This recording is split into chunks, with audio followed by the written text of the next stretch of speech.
Hello students, कैसे हैं आप सभी। मैं पूनम तिवारी आप सभी स्टूडेंट्स का Hindi NCERT by Poonam Tiwari channel पर स्वागत करती हूं। आप सभी का अभिनंदन करती हूं, वंदन करती हूं। उम्मीद करती हूं कि आप सभी मेरे चैनल पर क्लास जरूर देखते होंगे और क्लास की अच्छी अंडरस्टैंडिंग के लिए, क्लास की अच्छी समझ के लिए आप वीडियो को स्टार्टिंग से अंत तक जरूर देखते होंगे। तो आज हम लोग पढ़ने जा रहे हैं कक्षा 7 का क्लास 7 का एनसीईआरटी करिकुलम में वसंत भाग 2 में ये चैप्टर है अपूर्व अनुभव। उसी का ये पाठ 10, क्योंकि पाठ 10 है, जिसे लिखने वाले होते हैं तेत्सुको कुरियानागी। और ये एक्चुअली जो हम पढ़ने जा रहे हैं ना पाठ, ये एक संस्मरण है। संस्मरण क्या होती है? गद्य विधा में, जैसे कि मैंने आपको बताया था, हिंदी साहित्य के 2 भाग हैं, एक है गद्य विधा और एक है पद्य, तो काव्य विधा। तो गद्य भाग में से ये एक संस्मरण लिया गया है। तो संस्मरण बेसिकली क्या होता है? संस्मरण होता है कि अगर आप अपने जीवन के किसी एक ऐसे हिस्से को, आपके जीवन के एक ऐसे समय को, ठीक है, एक ऐसी घटना को आप जब पेन और पेपर पे लिख देते हो, जो कि वो घटना आपके बचपन में घटी या आपके जीवन काल में कभी भी घटी है और वो उसने आपके दिमाग पर एक गहरा छाप छोड़ा है, तो उसी भाग को निकाल के आप पेन और पेपर पर लिख देते हो, सबके सामने उसे प्रस्तुत करते हो, और तो उसी को हम संस्मरण कहते हैं। तो संस्मरण क्या है? अपने जीवन में या फिर अपने बचपन की यादों में से किसी एक घटना को याद करके और उसे पेन पेपर पे लिख देना, वही क्या होता है? संस्मरण होता है। ठीक है, तो ये जो पाठ आज हम पढ़ने जा रहे हैं, ये गद्य भाग का एक विधा होती है। गद्य भाग की एक विधा है जिसको हम संस्मरण कहते हैं। तो अपूर्व अनुभव संस्मरण है, जो कि जापानी भाषा में लिखा गया था। ठीक है, जापानी भाषा में लिखा गया था तेत्सुको कुरियानागी जी के द्वारा, और इसी को हिंदी में अनुवाद किया है पूर्वा याज्ञिक कुशवाहा जी ने। क्लियर हुआ? अब देखो, ये पाठ है अपूर्व अनुभव, मतलब ऐसा अनुभव, ऐसा एक्सपीरियंस जिसे हमने पहले कभी भी अनुभव नहीं किया, कभी भी हमने एक्सपीरियंस नहीं किया, उसके ऊपर ये कहानी लिखी गई है। तो कहानी यहां से शुरू होती है कि सभागार में शिविर लगने के 2 दिन बाद तोतो चान के लिए एक बड़ा साहस का दिन आया। उस दिन उसे यासुकी चान से मिलना था। ये दोनों दोस्त हैं। इस भेद का पता न था, न तो तोतो चान के माता पिता को था और न यासुकी चान। तो यासुकी चान और तोतो चान दोनों फ्रेंड रहते हैं।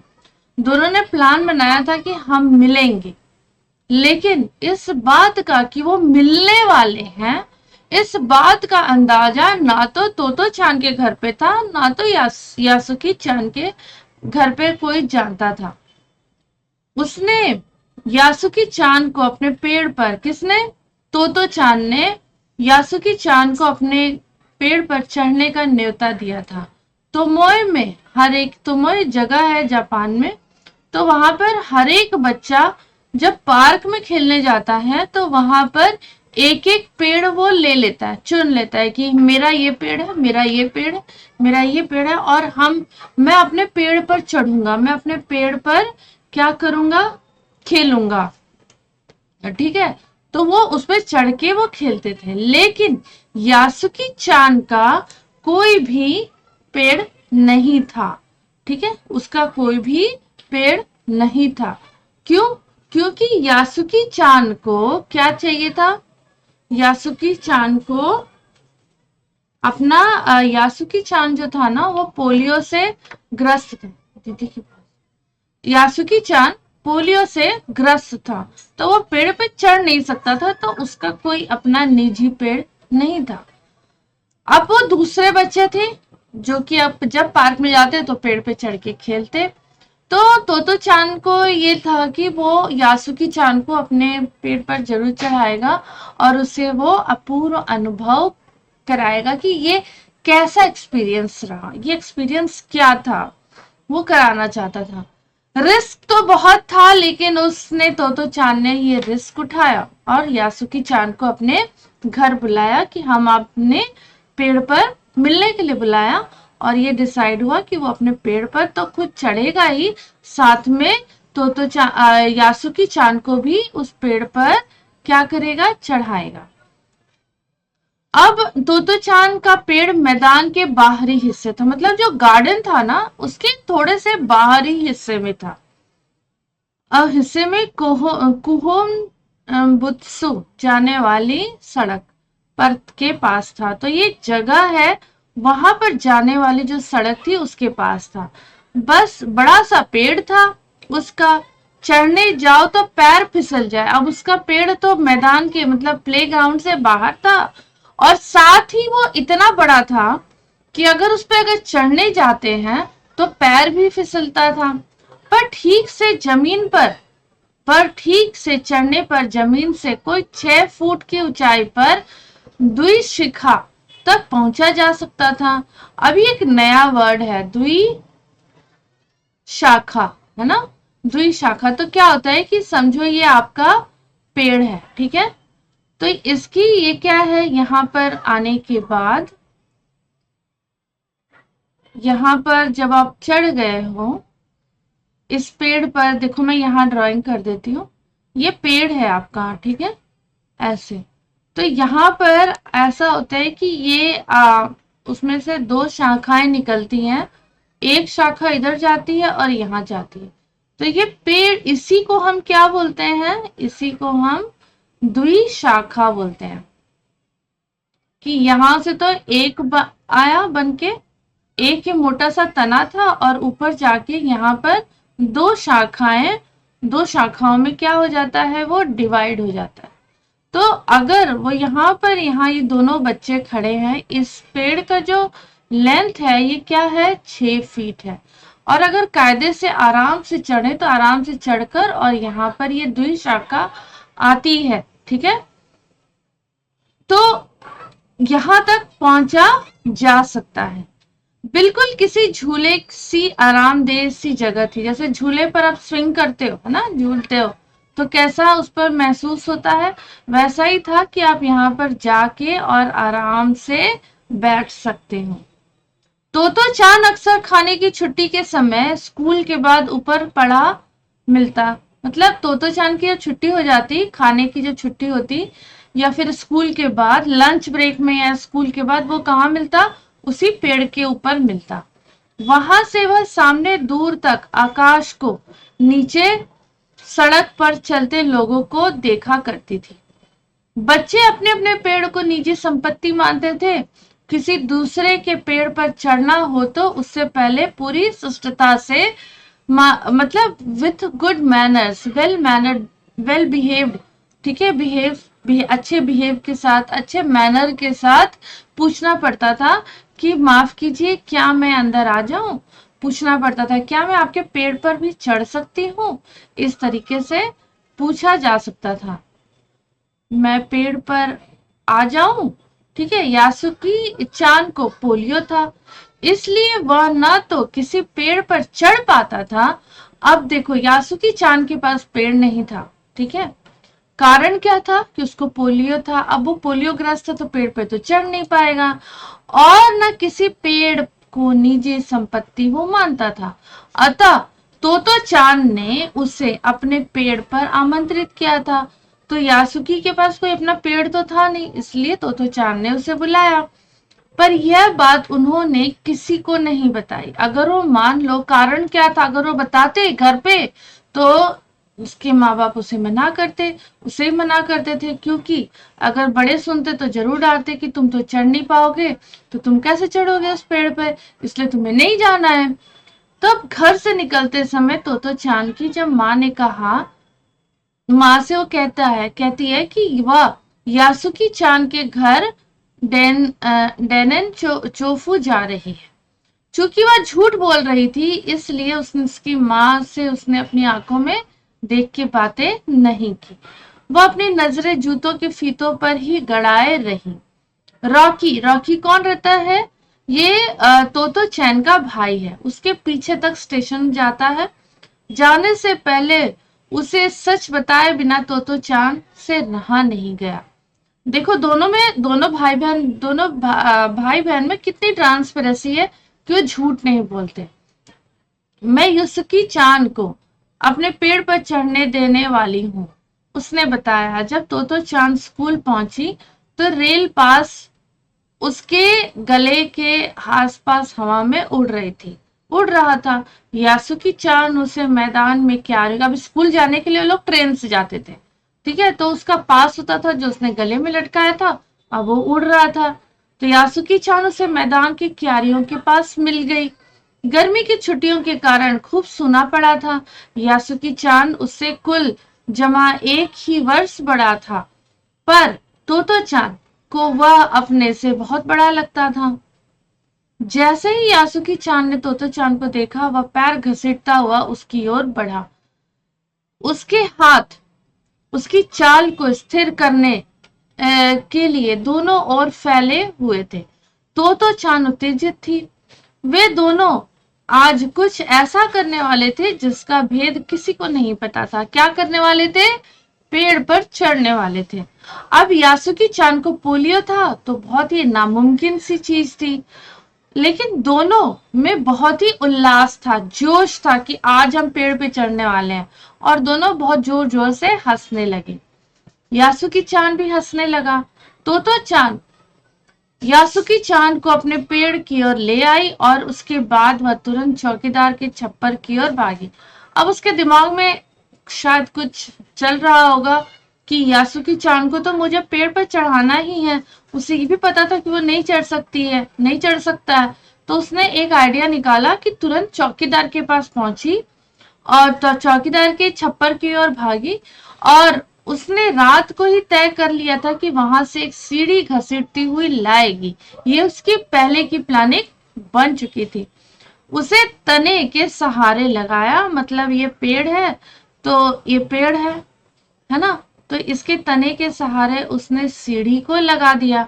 अब जब उसने सीढ़ी को लगाया तो उसने कहा कि अरे तो हम यहाँ तक, इस पेड़ तक, हम इधर दुई शाखा है वहां तक ये सीढ़ी चली जाएगी और हम वहां जाके बैठ सकते हैं, और वो दुई शाखा तक पहुंच जाएंगे। वह कुर्सी से ऊपर चढ़ी और सीढ़ी के किनारे को पकड़ लिया। तब उसने पुकारा, ठीक है अब ऊपर चढ़ने की कोशिश करो। यासुकी चान ने हाथ पैर इतने कमजोर थे कि वह पहली सीढ़ी पर भी बिना सहारे के नहीं चढ़ पाया। इस पर तोतो चान नीचे उतर आई और यासुकी चान को पीछे से धकियाने लगी, मतलब वो चढ़ रहा है सीढ़ी पर तो वो पीछे से खड़ी होकर उसे धक्का मार रही थी। पर तोतो चान थी छोटी और नाजुक सी, इससे अधिक सहायता क्या करती। यासुकी चान ने अपने पैर सीढ़ी पर से हटा लिया और हताशा से सिर झुकाकर खड़ा हो गया। तोतो चान को पहली बार लगा कि काम उतना आसान नहीं है जितना वो सोच के बैठी थी। अब क्या करें? वह यासुकी चान उससे उसके पेड़ पर चढ़े, और ये तो उसकी हार्दिक इच्छा थी, मतलब वो चाहती थी कि यासुकी चान उसके पेड़ पर चढ़े, लेकिन यासुकी चान के पैर इतने कमजोर थे कि वो एक सीढ़ी भी नहीं चढ़ सकते थे। यासुकी चान के मन में भी उत्साह थी कि वो भी चढ़े पेड़ पे। वह उसके सामने गई। उसका चेहरा लटका इतना उदास था कि तोतो चान को उसे हंसाने के लिए गाल फुलाकर उसकी तरह चेहरे बनाने पड़े। ठहरो, एक बात सूझी है। वह फिर चौकीदार की छप्पर की ओर दौड़ी और हर एक चीज उलट पुलट करके देखने लगी। आखिर उसे एक छोटी सी तिपाई सीढ़ी मिली जिसे थामे रहना भी जरूरी नहीं था। वह तिपाई सीढ़ी को घसीट कर ले आई और अपनी शक्ति पर हैरान होने लगी। तिपाई की ऊपरी सीढ़ी दुई शाखा तक पहुंच रही थी। देखो, अब डरना मत, उसने बड़ी बहन की सी आवाज कहा। और यह डगमगाएगी नहीं। यासुकी-चान ने घबरा कर तिपाई सीढ़ी और पसीने से तरबतर तोतो चान की ओर देखा। उसे भी काफी पसीना आ रहा था। उसने पेड़ की ओर देखा और तब निश्चय किया कि पांव उठाकर पहली सीढ़ी पर भी रखा। उसने डिसाइड कर लिया तोतो चान ने कि मुझे यासुकी को कुछ भी हो जाए, कितनी मेहनत करनी पड़े, लेकिन मुझे उसे पेड़ पर चढ़ाना है। उन दोनों को यह बिल्कुल भी नहीं पता चला कि कितनी समय यासुकी चान को ऊपर चढ़ने में लगा। सूरज का ताप उन पर चढ़ रहा था, पर दोनों का ध्यान यासुकी चान के ऊपर तक पहुंचने में रमा था कि कुछ भी हो जाए, देर हो जाए चाहे कुछ भी हो जाए, यासुकी को पेड़ के ऊपर चढ़ाना है। तोतो चान नीचे से उसका एक एक पैर सीढ़ी पर धरने में मदद कर रही थी। उसने सिर से वह पीछे से पिछले हिस्से को धक्का मारकर स्थिर करती और यासुकी चान पूरी शक्ति के साथ जूझ रहा था। आखिर वह ऊपर पहुंच गया। हरे, पर अचानक सारी मेहनत बेकार लगने लगी। तो जैसे ही वो पेड़ के पास पहुंचते हैं, यहाँ पे जहां वो दुई शाखा आती है, तो जैसे वो यहाँ पहुंचते हैं सीढ़ियों से, अब उनके पास चैलेंज रहता है कि वो यहाँ से यहाँ जाकर कैसे बैठे। तो चान तो सीढ़ी पर चढ़कर छलांग लगाकर दुई शाखा वो यहाँ पर पहुंच के और छलांग लगाती, जंप करती है और वो यहाँ जाके बैठ जाती है। लेकिन यासुकी चान को सीढ़ी पर चढ़ने, पेड़ पर लाने की हर कोशिश बेकार हो जाती है। यासुकी चान सीढ़ी थामे तोतो चान की ओर क्या करता है, देखने लगता है। तोतो चान की रुलाई छूटने को हुई। तोतो चान को बहुत बुरा लग रहा था कि वो यहाँ तक चढ़ गया, आगे नहीं चढ़ पा रहा है। उसे रोना आने लगता है। उसने चाहा था कि यासुकी चान को अपने पेड़ पर आमंत्रित कर तमाम नई चीजें दिखाएगी, पर वह रोई नहीं। उसे डर था कि उसके रोने से यासुकी चान भी रो पड़ेगा। देखो कितना मोटिवेटेड है वो लड़की। वो अपने फ्रेंड को भी रोने नहीं देना चाहती। उसने यासुकी चान को पोलियो से चिपकी और आकड़ी उंगलियों वाला हाथ अपने हाथ में थाम लिया। उसके खुद के हाथ से वह बड़ा था, उंगलियां भी लंबी थी। देर तक तोतो चान उसको हाथ थामे रही, तब बोली, तुम लेट जाओ, मैं तुम्हें पेड़ पर खींचने की कोशिश करती हूँ।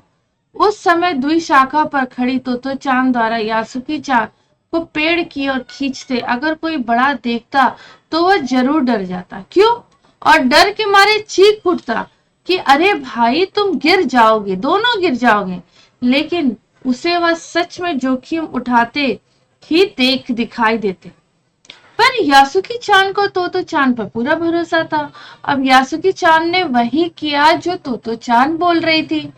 तोतो चान ने कहा तुम लेट जाओ, वो लेट गया, क्योंकि उसे पूरा भरोसा था कि अगर ये मुझे सीढ़ियों के यहाँ तक ला सकती है, 6 फीट तक चढ़ा सकती है, तो ये आगे भी मुझे चढ़ा देगी। वह खुद भी यासुकी चान के लिए भारी खतरा उठा रही थी। अपने नन्हे नन्हे हाथों से वह पूरी ताकत से यासुकी चान को खींचने लगी। बादल का एक बड़ा टुकड़ा बीच बीच में छाया करके उन्हें कड़कती धूप से बचा रहा था। काफी मेहनत के बाद दोनों आमने सामने पेड़ की दुई शाखा पर थे। पसीने से तरबतर अपने बालों को चेहरे पर से हटाते हुए तोतो चान ने सम्मान से झुककर कहा, मेरे पेड़ पर तुम्हारा स्वागत है। यासुकी चान के सहारे खड़ा था, कुछ झिझकता हुआ वह मुस्काया। तब उसने पूछा, वो चढ़ा देती है पेड़ पर? तोतो चान अब वो पूछा कि क्या मैं अंदर आ सकता हूँ? उस दिन यासुकी चान ने दुनिया की एक नई झलक देखी, जिसे उसने पहले कभी नहीं देखा था। तो ऐसा होता है पेड़ पर चढ़ना, यासुकी चान ने खुश होते हुए कहा। वे बड़ी देर तक पेड़ पर बैठे बैठे इधर उधर गप्पे लड़ाते रहे। मेरी बहन अमेरिका में है, उसने बताया है कि वहां एक चीज होती है टेलीविजन। यासुकी चान उमंग से भरा बता रहा था। वह कहती है कि जब वह जापान में आ जाएगा तो हम घर बैठे बैठे सुमो कुश्ती देख लेंगे। वह कहती है कि टेलीविजन तो एक डिब्बे जैसा होता है और जो सुमो रेसलर होते हैं वो तो बड़े विशाल होते हैं, बड़े बड़े होते हैं, मोटे मोटे होते हैं। लेकिन तोतो चान उस समय यह समझ ही नहीं पाई कि यासुकी चान के लिए जो कहीं भी दूर तक नहीं चल सकता था, वह घर बैठे चीजों को देख लेने के लिए देखने का क्या अर्थ होगा। वह तो यह सोचती रही कि सुमो पहलवान घर में रखे किसी डिब्बे से कैसे समा पाया जाएगा। उनका आकार तो बहुत बड़ा होता है, पर बात उसे बड़ी लुभावनी लगी। उन दिनों टेलीविजन के बारे में कोई नहीं जानता था। पहले यासुकी चान ने तो तोतो चान को उसके बारे में बताया था। पेड़ मानो गीत गा रहे थे और बेहद खुश थे। यासुकी चान के लिए पेड़ पर चढ़ने का ये पहला और अंतिम मौका था। अब देखो यहाँ पर पाठ के बारे में किसने लिखा है? तोत्सुको कुरियानागी जी ने लिखा है। ये पाठ की जो संस्मरण है कौन से भाषा में लिखा हुआ है? जापानी भाषा में लिखा हुआ है। और इसका हिंदी में अनुवाद किसने किया है? अनुवाद पूर्वा यागी कुशवाहा जी ने किया। अब तोतो चान विश्व साहित्य की अमूल्य निधि है जो मूलतः जापानी भाषा में लिखी गई है। इसका अनुवाद विश्व की कई भाषाओं में हो चुका है। यह एक अद्भुत पाठशाला और उसमें पढ़ने वाले बच्चों की कहानी है जिसने एक रेल के डिब्बे कक्षाएं थी, जिनके लिए रेल की डिब्बे कक्षाएं थी। गहरी जड़ों वाली पेड़, पाठशाला का गेट, शाखा, बच्चों के खेलने के कोने। इस अनोखे स्कूल के संस्थापक थे श्री कोबायाशी। लेखिका स्वयं स्कूल की छात्रा थी। उन्हीं के बचपन के अनुभव पर यह आधारित है पुस्तक तोतो चान का यह अंश अपूर्व अनुभव। तो यहाँ पर जो हमने पाठ पढ़ा, ठीक है, अपूर्व अनुभव, ये पाठ का नाम ऐसा क्यों रखा गया? अपूर्व अनुभव, ठीक है, क्योंकि पेड़ पर जो चढ़ने का जो अनुभव यासुकी चान को मिला, उसने यह अनुभव किसके द्वारा महसूस किया? तोतो चान के वजह से यह अनुभव महसूस किया। और कितनी मेहनत के साथ किया। साथ में हमने ये सीखा कि अगर आप किसी भी काम को करना चाहते हो और उस काम को करने के लिए आपके दिल में एक लालसा है, एक इच्छा है और आप पूरे दृढ़ निश्चय हो कि मुझे ये काम करना है, तो वो काम मुश्किल नहीं लगता।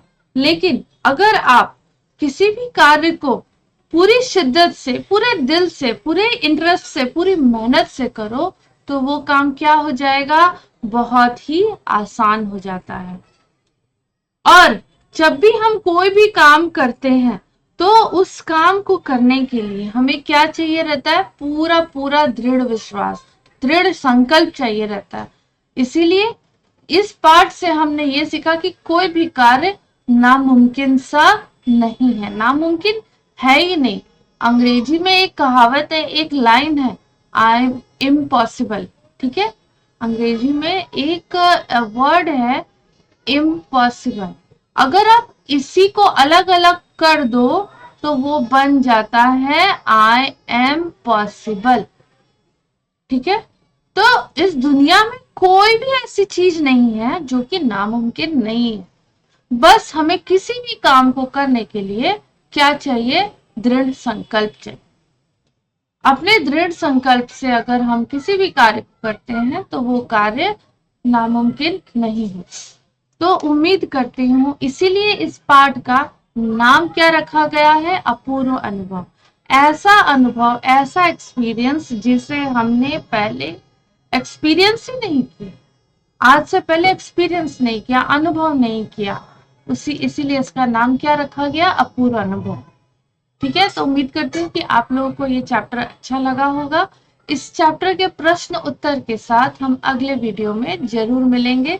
तब तक के लिए हंसते रहिए, मुस्कुराते रहिए, खिलखिलाते रहिए, पढ़ते रहिए और ऐसे ही मुझसे पढ़वाते रहिए। और क्लास को समझने के लिए, इस पाठ को समझने के लिए आपको अंत तक बने रहना जरूरी है। तो जो मैं आप लोग को क्वेश्चन आंसर्स करवाऊंगी उसमें मैं इम्पॉर्टेंट टेक्स्ट बुक के क्वेश्चन आंसर्स तो करवाऊंगी ही, साथ में कुछ इम्पॉर्टेंट क्वेश्चंस भी मैं लेकर आ रही हूँ। तो प्रश्न उत्तर के वीडियो को देखना नहीं भूलिएगा। और क्लास अच्छी लगी तो चैनल को लाइक करिए, शेयर करिए और सब्सक्राइब करना नहीं भूलिएगा।